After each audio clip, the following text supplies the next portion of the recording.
What's up, y'all? Happy Monday. My name is Jeffrey Scott Mitchell, and I'm coming to you live on Memorex on this yet as to be described Monday. It's definitely not a thank God it's Monday, as I didn't overindulge or dive too deep down that rabbit hole of isolation and introspective, conscious explorations. But today feels more like I'm happy it's Monday, more of a get back into the routine Monday. Basically, I just want to get back into my routine. I want to settle in to something very, very familiar. Get my steps, get the weight back down. Woke up at 199 point something this morning, which, as I've said previously in situations like this, I'm grateful for that number, considering how higher it could have been, or maybe even should be, after my behavior, calorie-wise, and the consumption of said calories and whatnot. I have this one at 11. I know that's a good one. I know 1 o'clock. These people need to move over. I can't stand them. Move the hell over. Get out of the walking lane. This is the walking lane, for crying out loud. I know. Leave them old people alone. I know. But anyway, so it's been a fairly good couple weeks. I'm not sure if I talked to y'all since the P-Funk shows. I'm sure I have. It's been kind of a blur. Sort of. I'm not even sure if I've been quote unquote productive or what I've been doing. I do know I saw P-Funk. Okay, I saw P-Funk on the 16th, 17th, and 18th. Today's the 26th. So last weekend, not this weekend yesterday, last weekend was P-Funk weekend. And I came back, I worked, ended up at my mother's house.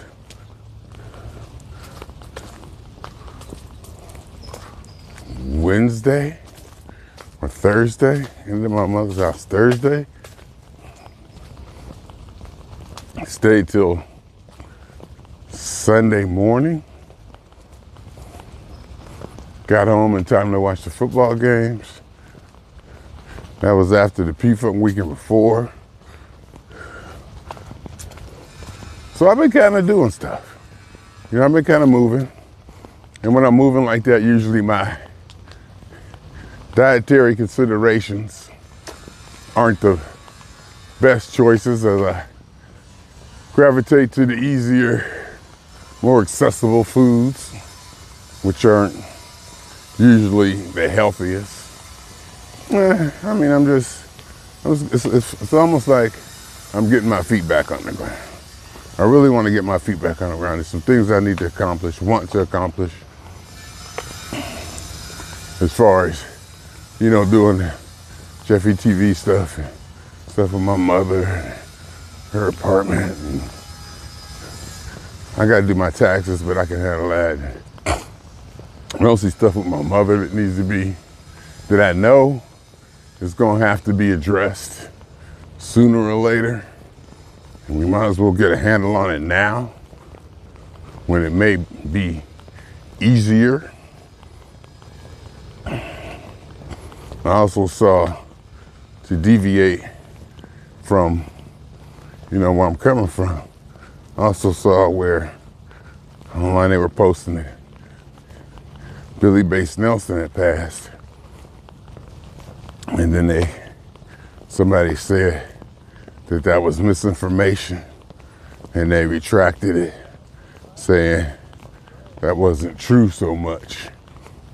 So, we want to continue to think about Mr. Nelson in our, want to think about Mr. Nelson in our prayers and thoughts as you guys do.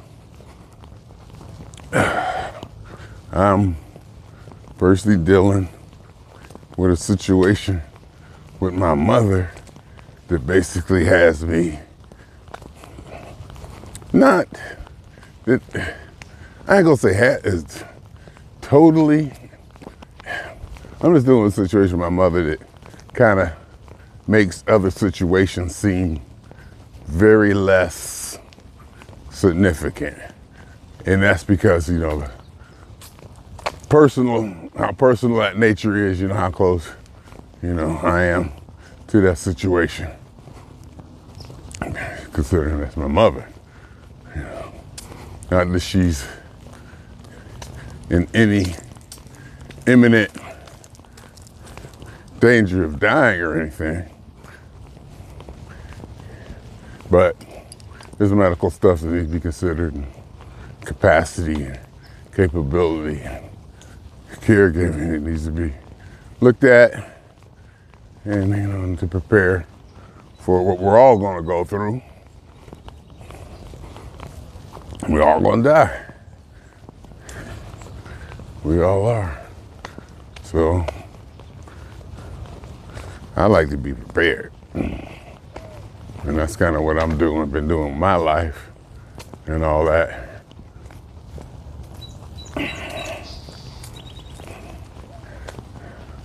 So, and today's my niece's birthday.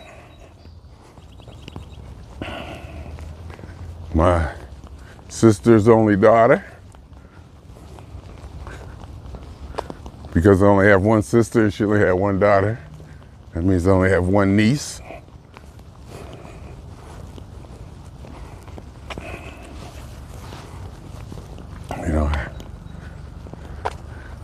I was there.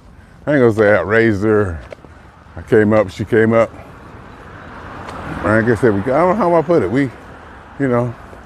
I was there with her growing up. I was her uncle. We hung out, we did stuff. Heck, I flew to Ohio one time. Me and her just went to Ohio. Stayed with my father.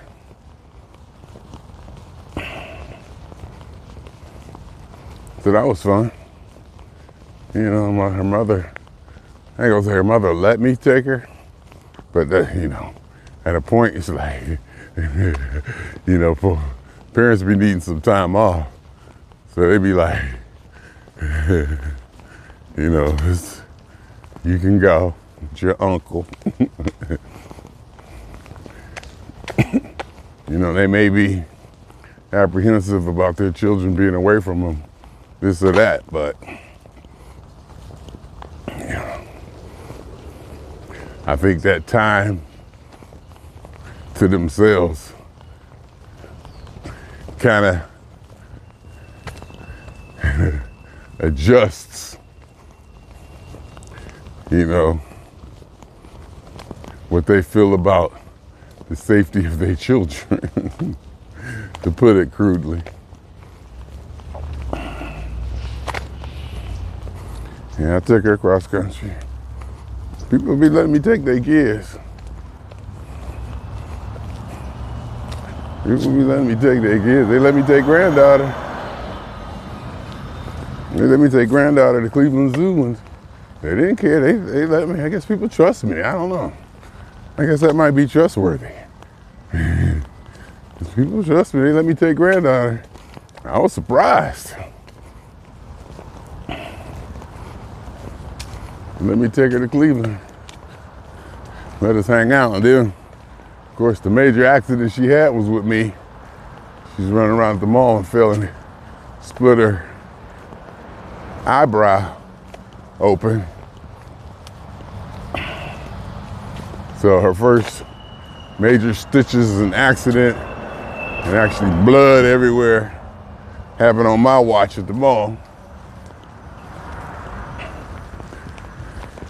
It was traumatic, but I knew what I needed to do. I knew how to handle it.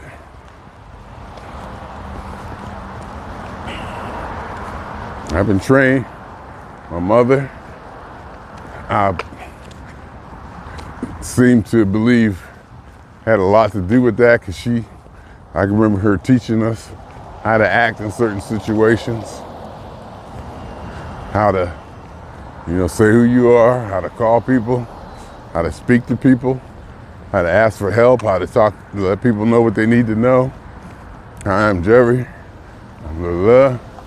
How to talk in a tone and a manner it's coherent. If I was telling me how to look people in the eye, I just knew, I just know how to operate, and operate with confidence in these situations, be it warranted or not. I feel confident in these situations like that. So, yeah, she split her head open, and we in the mall. Had to get her to the hospital, pick up her mother, and let everybody know, go this way, go that way. Had to step up there and handle it. Hey, they put the pictures back up. Oh, they made something about ICE. They put something political up. Fuck ICE. ICE is the new George Floyd.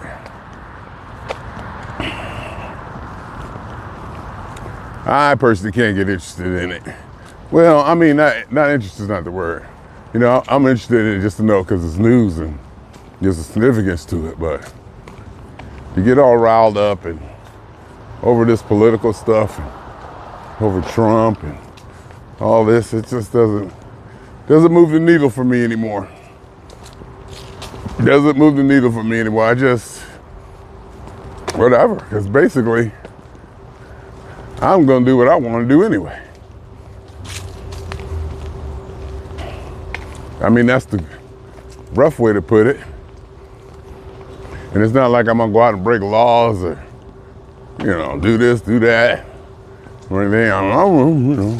It's not like I'm so tough, nobody gonna tell me what to do, who they, F them. No.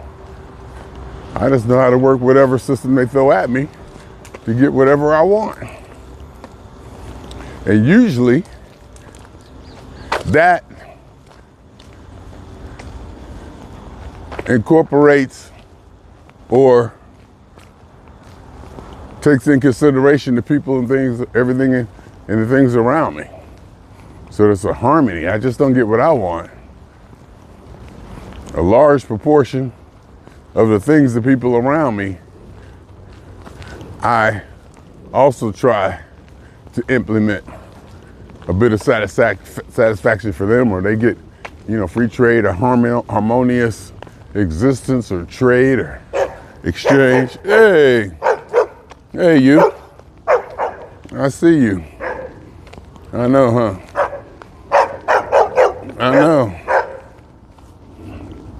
I know. So it's like a win-win for everybody, I guess. Did I even talk about the P-Funk show? And then last Friday I went out to the House of Blues twice. I've been to the House of Blues on Friday twice, come to think about it. Friday night, the 23rd, and Friday night, the 16th. It was only a week away. See, after you you do this stuff, you plan it, you lay it out, then you execute it. Sometimes it takes a few days or a week to step back and realize what you just did. Like, that P-Funk weekend was kind of tremendous. Looking back, when you're going through it, you just, You're driving, you're traveling, you're seeing people, you're doing the music, you're getting here, you're getting there, you're checking in, and it feels good. And in a way, you're distracted by all that's going on. And you really don't get time to savor it and take it in. I just really start savoring and taking in the P-Funk stuff last night. Or like, you know, a few days, because you go from one thing to the other.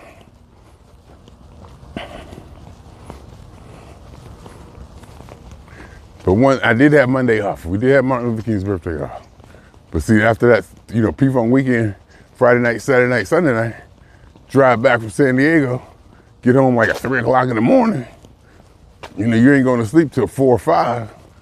And then I was off that Martin Luther King Day, thank God, and was able to at least rest and not really savor so much. You're just kind of resting up. Then right back to work, and then for 2 days, and then out to my mother's house. See, it builds up. It builds up.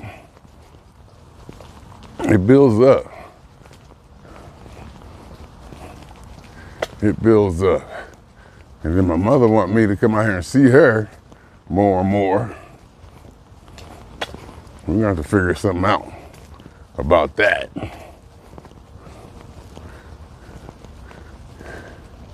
Because I love being home in my place. And she's starting to get her tentacles or claws in me about coming out there all the time. To be honest with you, I think my sister and my niece are burnt out going down there. She needs somebody to come see her. And, you know, also I was thinking, what family does, or may not do, is let people know when it's time to go. I'm pretty sure almost built in the human being is a tolerance to where they get to a point where, you know, you're taking care of the ailing, but you look around and you see, this is using a lot of my resource. This is a stress and strain on me, a tension on me, and we're not getting anywhere. There's nothing gonna improve. There's no productivity coming out of my efforts. This is gonna be the same thing with no tangible return on your effort or your work or your investment. So I think, and to kind of put it crudely, one of the roles family plays may be to let people know when it's time to go, to help them go even. You know, to assist them to break the reality down to them that, hey, you know, we're doing this, we're doing that. You're quote unquote wearing us out. I'm not saying my situation, I'm not talking about my mother, I'm just talking about in general. You know, if I'm spending $20,000 a month to keep you alive, and you brain dead and ain't coming back, see, I mean, that's kind of a drastic one. There's like a gray area in there where like, yeah, we're doing this, doing that, but you're not capable of doing anything. Or is it like that somebody's in pain? You're like paying to keep them alive to be in pain. And then kind of what I was trying to get at also was, it may be that, you know, family might be there to say, hey, look, not that we're tired of this, but to help somebody realize that it's time to go. Not that it's time to go, but you know what I mean. We help them through that portal or transition or passing or resurrection or whatever you want to call it, assertion. What's the word? When you, is it assert? Accretion? Ascension. Ascension?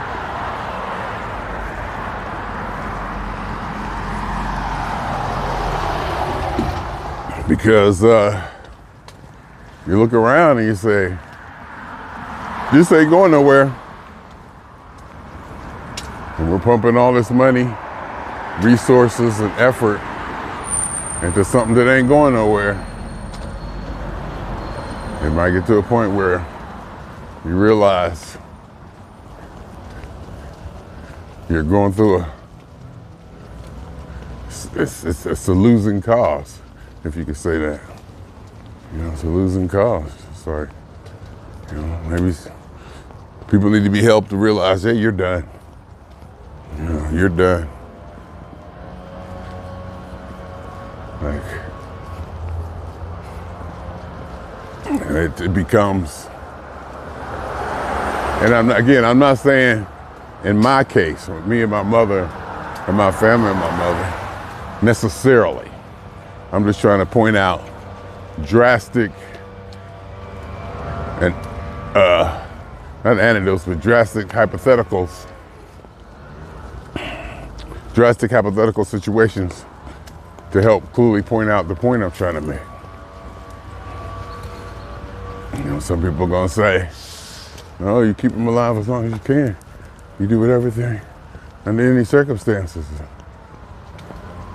I don't necessarily believe that to be practical.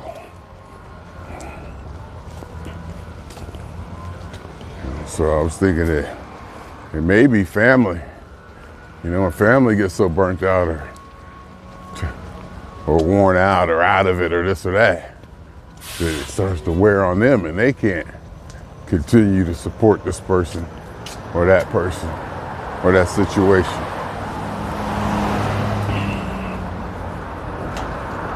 And you gotta help. That's where you gotta help. The person with their transition, mentally.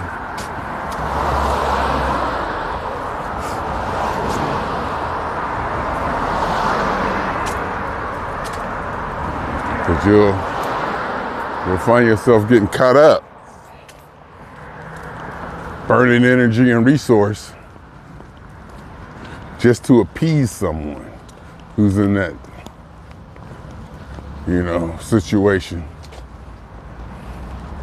And what's the word? And you're like, you can't go out.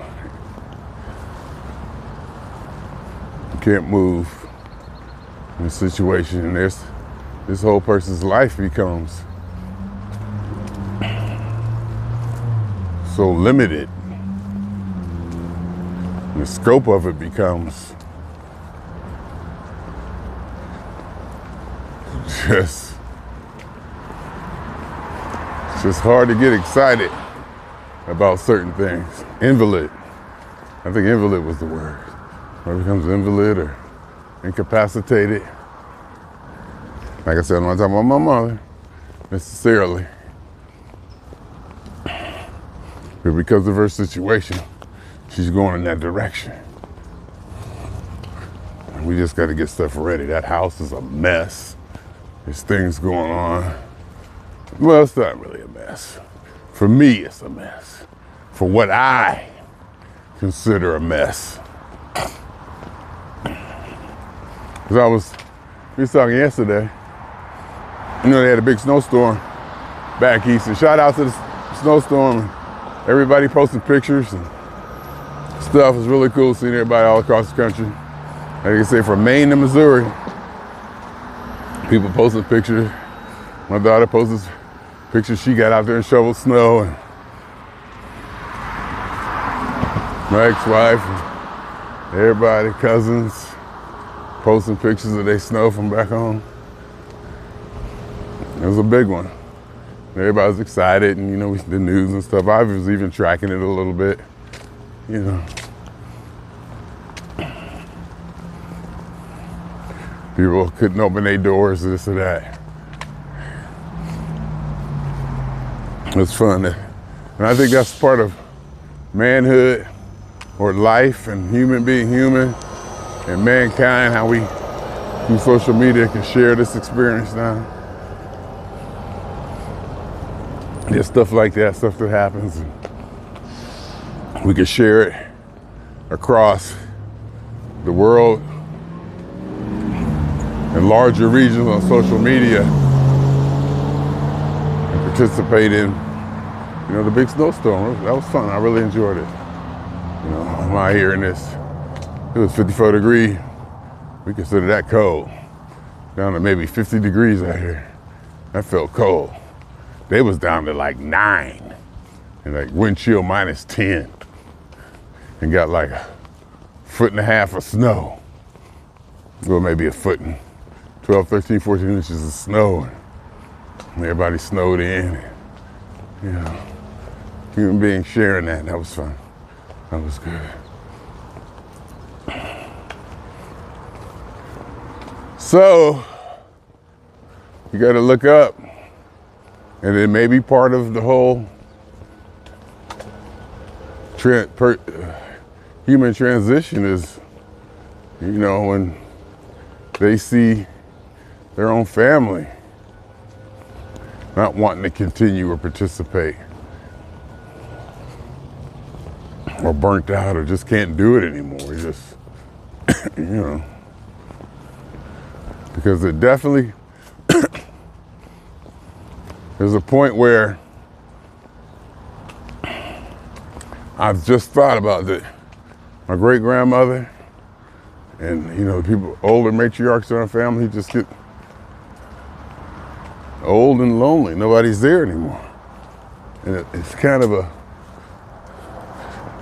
slippery slopes into it to where, people stop coming around. You still care about the person. You still care deeply about them. You're very grateful for everything they've done for you.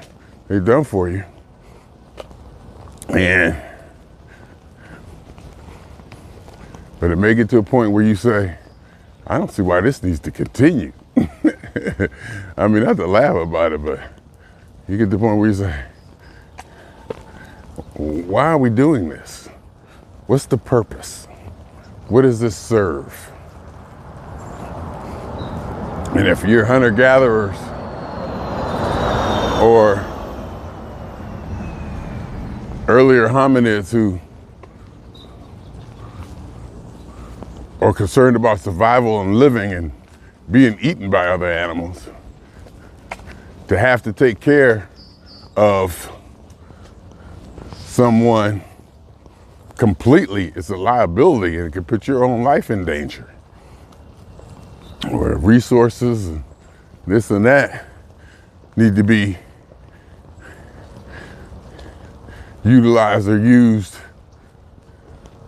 to help a situation that where you're not getting nothing back. And as far as the window of survival was a lot tighter.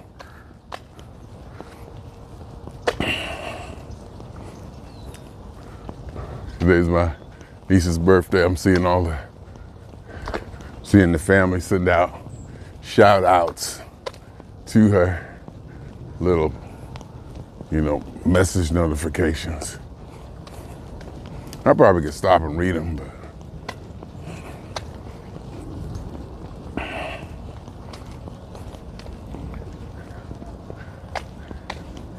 it just comes a point. I was just thinking that though. I was just thinking. Because it can be exhausting, and then you put a personality into it. You put a person's emotions. They're gonna be sad, depressed, angry. Talking about the person who needs the caring. Say an elderly person who needs, the attention or the caring.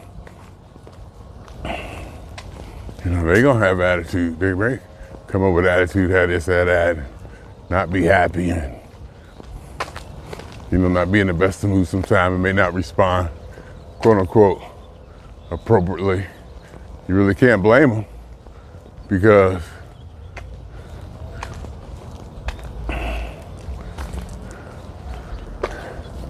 you know, what they're going through. What they're going through is definitely harder than what we're going through. There's no doubt about that.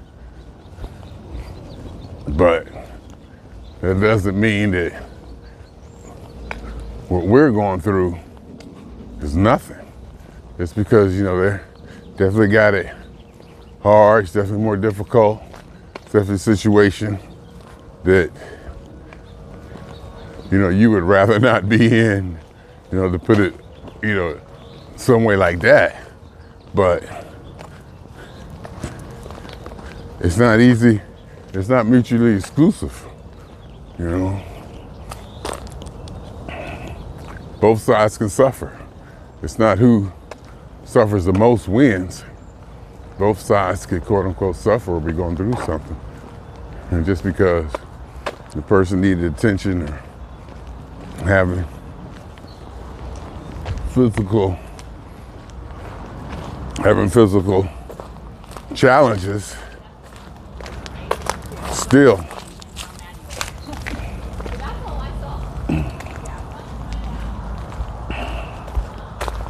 So that's where I'm at now, and we got a situation where seems to be holding stable right now as far as the caregiving and activities.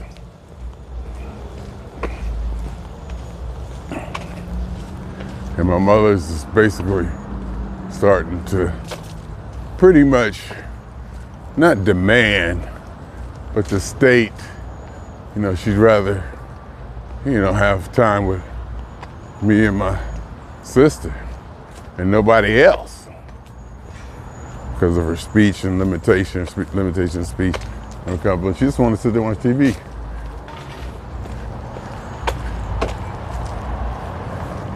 And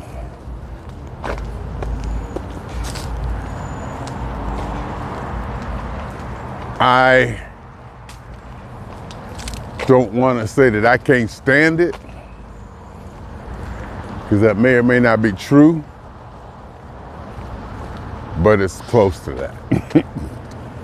That's probably not true enough for me to say out of my mouth. But if I was to say it in my head, it'd be accurate.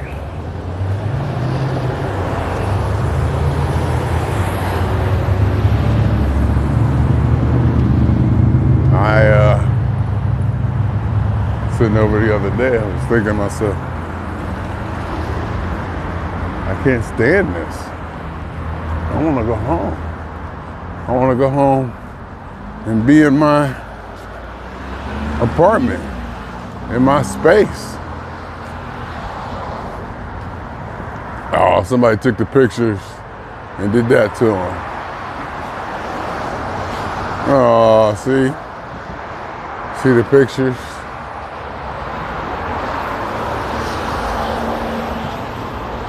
I was gonna take some of those pictures last time, remember?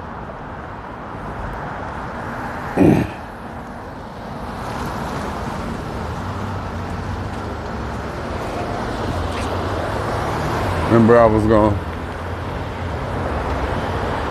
grab some of them pictures.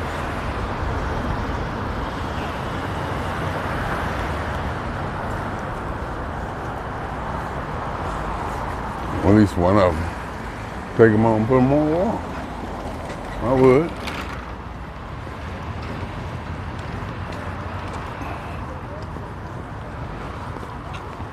So this thing's going on, people. You know, I think that as far as priorities goes, I don't know if that's the right word, but I would say to have things on my radar, to keep this stuff on my radar at the least, so that I can address it here or there if something pops up. You say, oh, I might be able to utilize this and help him with this situation or something like that. I can utilize this. That comes up, oh, that'll help me with this situation over here. Because there's stuff. And, you know, we're trying to deal with stuff. We got a kind of a taped up, taped together patchwork. Patchwork might be the word. We got like a patchwork system put together to take care of my mother. It gets kind of pricey at times, but it seems to be holding true as far as her care. It may or may not be the most stable of situations, but seems to be doing it now. Me, I prefer to have something much more, I don't know, traditionally solid, guaranteed, or backed, or whatever. I'm at the point, because of my financial foundation and situation, just pay it and have it locked down. Don't worry about it. I don't want to have to be running behind this contractor or this amateur, you know, somebody who doesn't do it professionally, or what's the word where you, not a contractor, but what's the word where you get somebody who, you know, not bootleg, but something like that, like bootleg contract or something like that.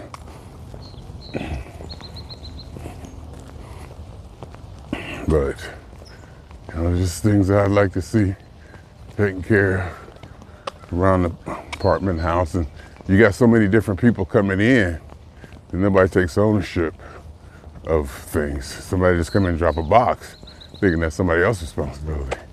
You know, mail comes in the house, somebody needs to take it, look at it, do this, do that, do that. Or sometimes that stuff could pile up. You just end up sitting there because nobody is assuming responsibility for it because it's nobody's responsibility.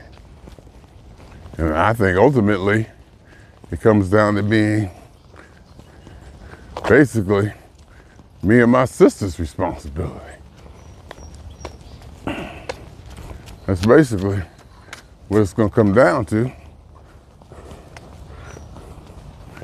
Because, you know, my mother can't be held responsible because of her limited capabilities. It's gonna come down to me and my sister. Then when it really comes down to it, it's definitely gonna be on me and my sister legally.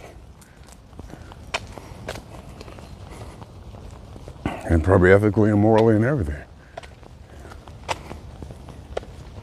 I just wonder if a parent dies, is it responsibility of the children? Do the children have to bury him? Or do the children just say, I don't know what to do with it? Leave him in the house. And say somebody died in the house. Yep.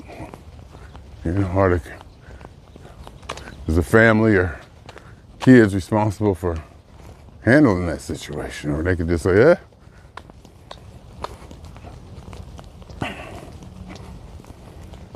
Whatever, you know.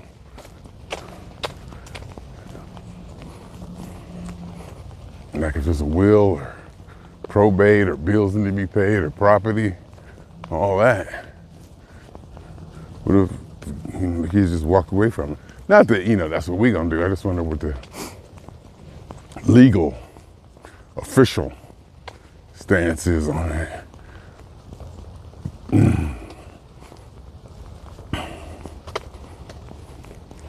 So that's kind of where my head is at right now.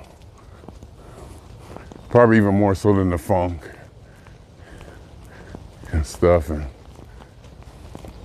also, you know, I was coming down and see my mother like this, and then, you know, I go out. I'm having the time of my life right now, basically. I'm going out, I'm having, you know, a really good time. You know, I'm accomplishing things and see things on the horizon that may be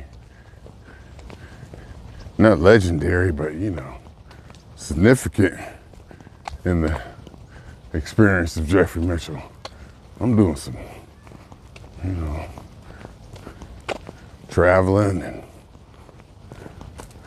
you know, stuff that I believe to be of significance in the legacy of Jeffery TV. So I'm like, you know, vibrating, high vibration, high energy on one end. You gotta switch gears to come back to the situation, the caregiving situation. And it ain't as quote unquote fun, to put it crudely as I like to say.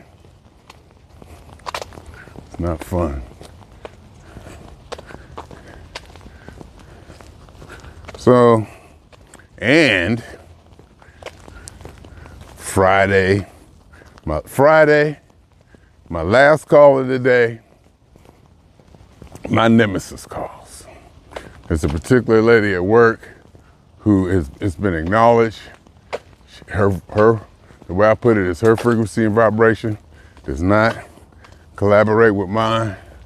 It's just harmonious even, disruptive, agitates. I think we probably just naturally agitate each other. Well, she called Friday. She announced she was drunk, and then she went off into doing her thing. The call did not end well. I was frustrated. Something that should have been fairly routine. I believe she messed up by not following my instructions and doing whatever. And she locked herself out.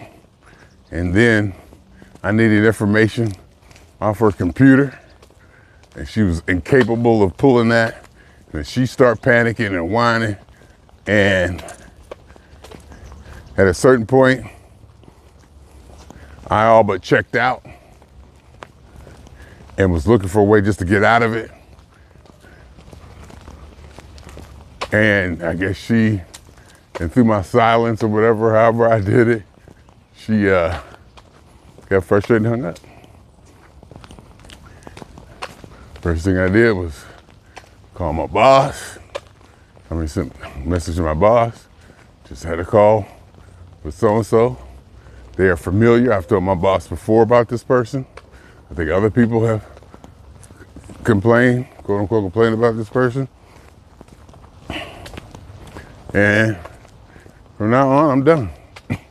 I'm done with it. If I call, she calls, I get on the phone. I'm gonna say, could you do me a favor?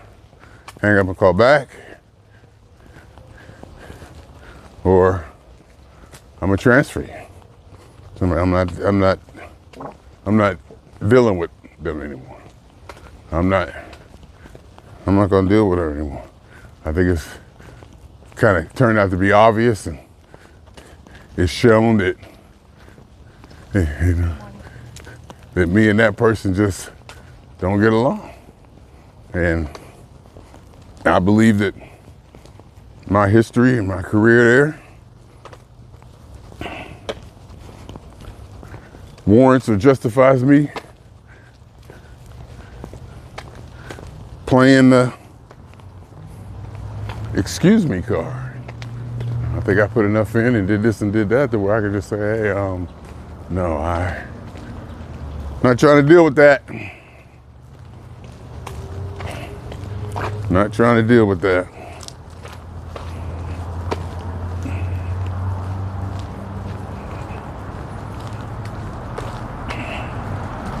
So I got up, set my work computer up today, logged in, just to see if I had any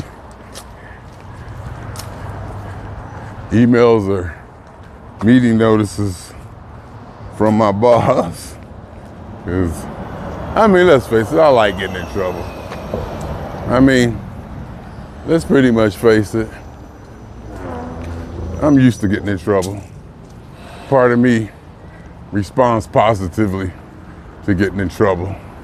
There's a certain excitement that I get from getting in quote unquote trouble or being in a situation, especially being in a situation where I was accused of something and I feel I was justified or quote unquote right and not in the wrong. Oh, that was my favorite. That was absolutely my favorite. And even in elementary school, I'm sure the adults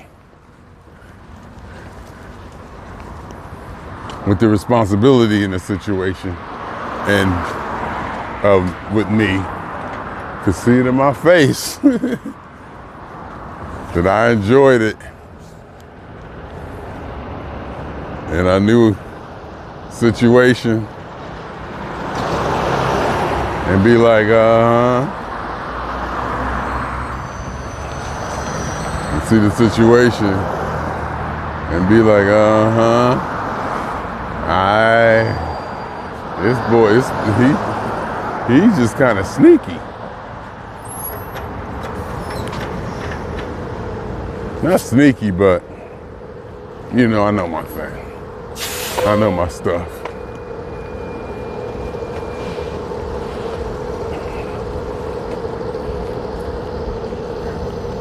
Or he's enjoying this. He's enjoying this. So in ways I was kind of looking to get into trouble. And if I don't get in trouble, I may bring up some trouble just to get back. Well, not to get back at that person. So other people don't go through it. I can say that. You know, so other people don't have to put up with this. Not that I want the other person punished, but I want it to be recognized that, you know, I don't think we should have to go through this as analysts. I don't think we have to deal with that. This kind of behavior towards us. And, you know, so I was like, now see, if I was to be like reprimanded, well, reprimanded is a strong word. If I was to be reprimanded or approached or called out because of that, you know,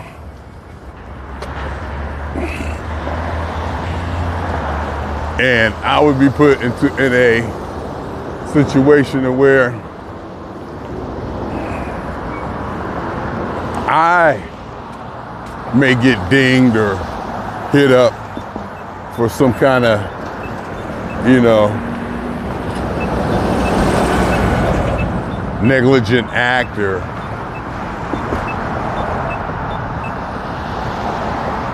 such, then I definitely would fire back. But if it just gets let go and, you know, nothing said about it, you know me, I'm probably gonna stir something up. I'm definitely going, I'm supposed to have a meeting with my boss today.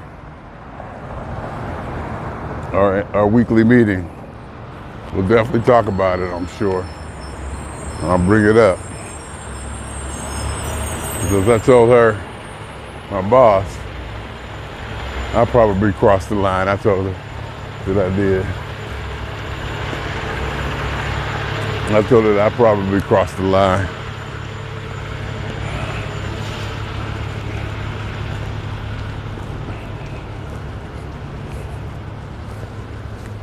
As far as a customer service rep who's supposed to be, you know, of service and above all that,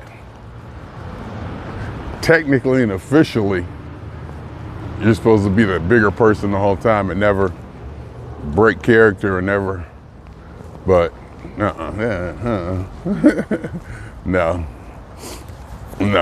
I got frustrated.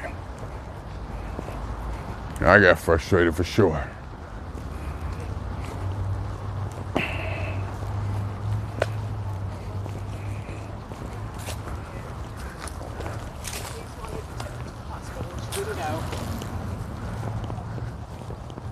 And because, well, I got frustrated, and also I had to use my adult voice just to get control of the situation. This person was just doing stuff. I told them not to do anything, and they did stuff anyway. And they made it worse. And they started off saying they were drunk. I don't know why, because they don't mean nothing by it. I don't think they mean any harm. I just think their energy and their frequency is number one, probably it agitates me and aggravates me and irritates me. And it's also conducive to being detrimental to handling stuff, getting stuff done, getting this thing fixed. They just doing whatever they want to do. And I'm trying to give them instruction, and they doing this and doing that. And so I'll be interested to see how it came out, how it, finished up.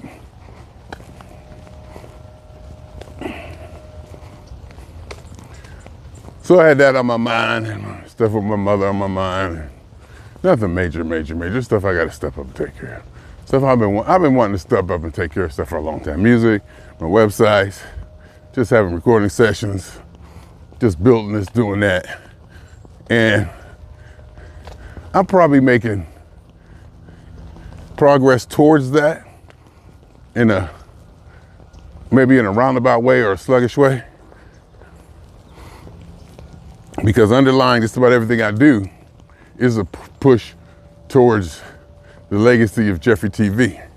Everything I do, there's impetus, or it's going in the direction, at least a little bit, or has an underlying tone of the legacy of Jeffery TV.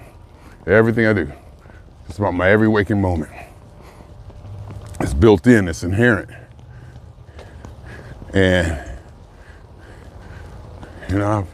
I picture myself just locking down and hit the grind and just, become super focused and plow through it and take it apart. And not take it apart, but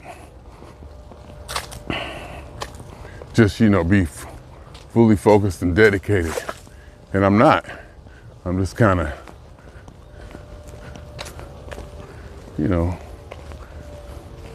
splish splashy going in that direction, but it's definitely making progress toward that direction on a lot of fronts. And it's like taking baby steps. I'm not putting my head down and just grinding through it. It's more like some here, some there. And that's just the way I feel. I may be doing a lot. Maybe compared to other people, I'm kicking ass. I don't know, but I know what I'm capable of doing. And I know that I'm not doing it. And I'm cool with that. I'm cool with that. Right now, so. I don't know, happy Monday. So I ain't talking about P-Funk. Hell of a weekend. Not sure if I did or not anyway. So, I'm sure I will. Once the week gets going, I get my feet on the ground. Take a few calls, get back in the routine. Hopefully I'll start to get my steps more consistently out here making this walk, because I got out of the habit. Looks like I'm back on the block of miles. 3 weeks without it. Definite improvement in my sinuses and everything. I know I should quit. But,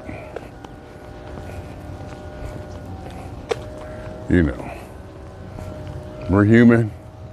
We need our vices. We can choose things that we know aren't good for ourselves, our conscious awareness. We're free to a degree from our instinctive control. So we can actually choose to participate in things that aren't good for us.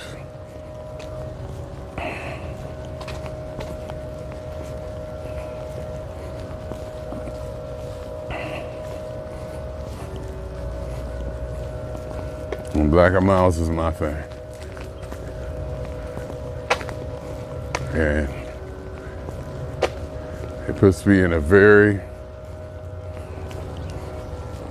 I don't want to say happy situation, but they're working for me now. Let's just say that. It's working for me now. Yeah, so we got a nice little balance. If I could keep it in balance. I wish I could be a little bit more disciplined with them, but what I get from them,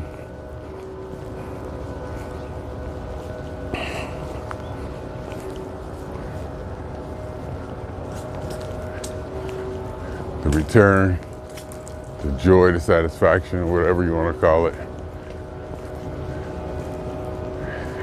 it's very good. Anyway, coming up on an hour. Not that it matters, but that's where I'm at today. That's how I'm feeling, that's where I'm at. I mean, I had this P-Funk week, last P-Funk weekend, and they're going to see Slapback and Julio. Major, just major good. I really do forget sometimes what it's like to be Jeffrey. Jeffery, Jeffrey. Let me just say this.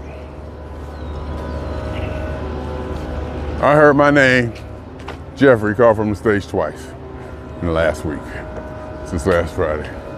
2 different shows, 2 different groups. I heard my name, Jeffrey, said from the stage, on the microphone, to me,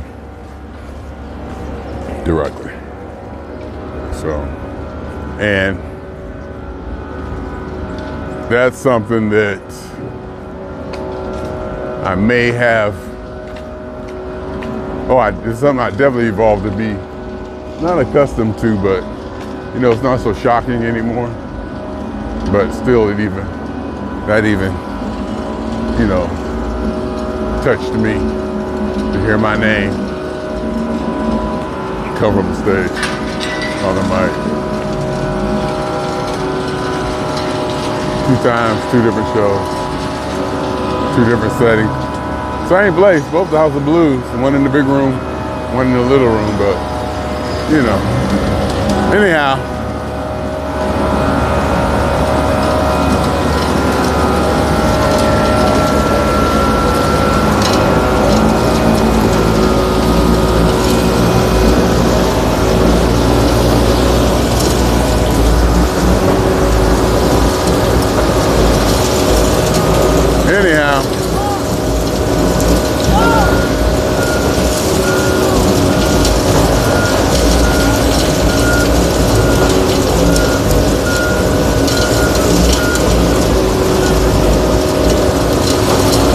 Hey, what's up? How do I go that way?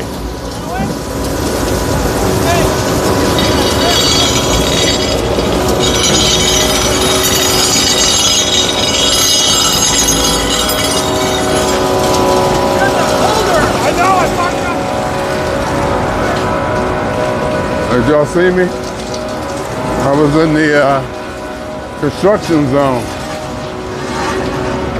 I didn't look up for y'all to see me in the construction zone. I was in the construction zone.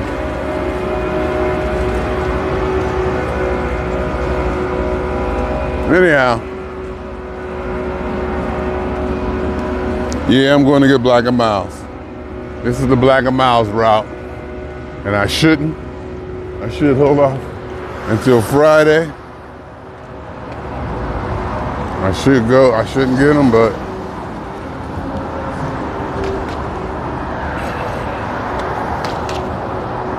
they be good to me. And when I stop, my situation got so much better.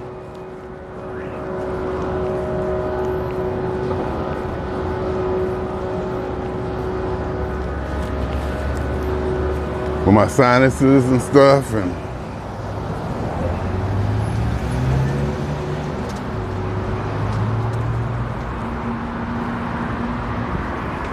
I should go in here and see how much theirs are.